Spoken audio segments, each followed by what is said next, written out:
Hey folks, happy Wednesday to you. Wednesday, January 27th. We continue our pastor's devotional using our January prayer calendar.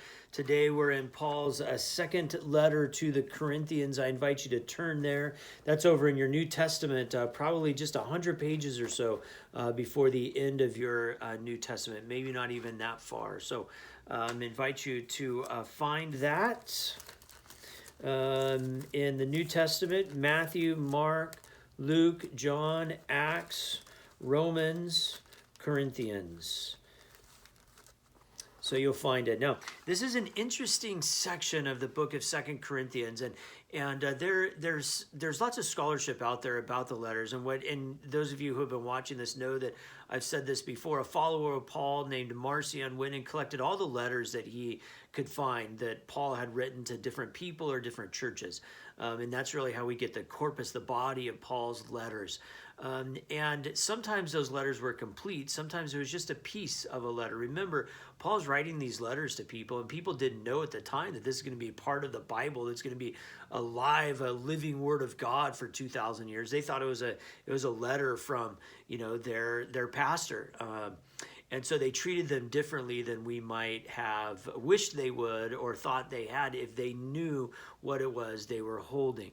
And so Marcion, as he collects these letters, he collects bits and pieces of some letters, and then they have to sort of fashion them together. And so what we actually believe is that there's more than 2 letters to the Corinthians. There's multiple letters, and that what we read as 2 Corinthians is maybe a compilation of 2 or 3 different letters.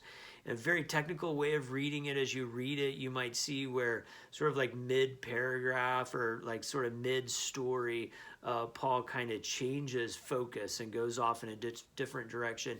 And that's where 2 letters were brought together, perhaps. And they were actually not 1 letter at all, but 2 different correspondence. So anyways, we're reading in 2 Corinthians chapter 4, verse 16. And this, many researchers believe, is a section from another letter in which Paul in particular is talking about some of the trials that he is undergoing. Remember, Paul was shipwrecked. Paul was imprisoned. Paul was beaten multiple times. Paul was attacked by wild animals. So all these different references to these challenges that Paul had in life. One of the challenges that Paul also had was, we believe that he had malaria. All of the ancient Near East, this area around Judea, was a malarial swamp, right, filled with mosquitoes. Mosquitoes carry malaria. People would get malaria.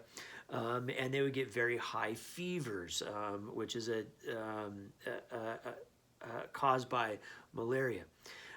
Paul talks about going up the mountain. So they would go up the mountain as they got these high fevers and try to get into cooler weather to bring down their temperature. If they weren't able to do that, what often happens was they would have a kind of swelling, and your eyes would be very swollen and red, and look.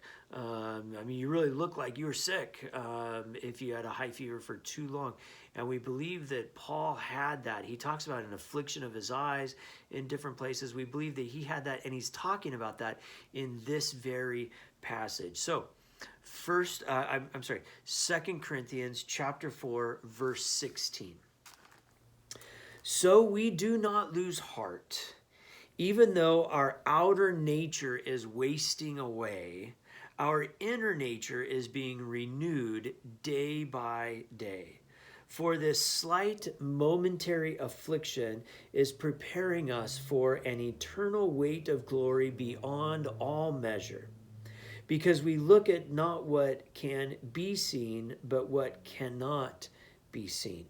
For what can be seen is temporary, but what cannot be seen is eternal. And really what Paul's doing here is he's appealing to the best in these people. So I may show up, Paul saying, I may show up people, and my eyes are gross and puffy and full of, pus, and they look terrible because I feel terrible and I've got malaria. And of course, they didn't know in that day, science and medicine and vaccines, as much as there's talk about that in our world today. They had no idea about any of that.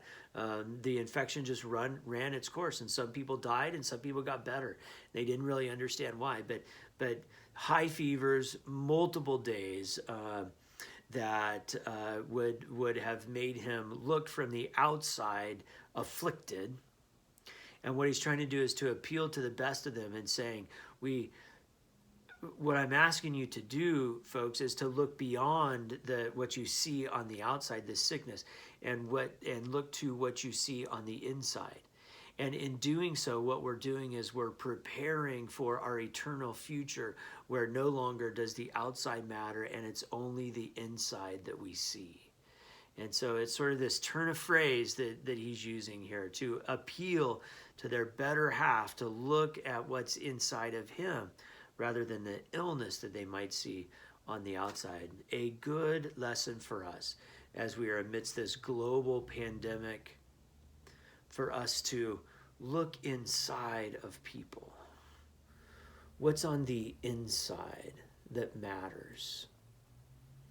And I would appeal to your better selves that when we do that, what we do is within everyone we find something of sacred worth, a precious creation of God that ought to lead us to do everything in our power to save as many lives as possible, whether that's wearing a mask or not going out, or contributing to financially to research, or within your own profession you might work within this field.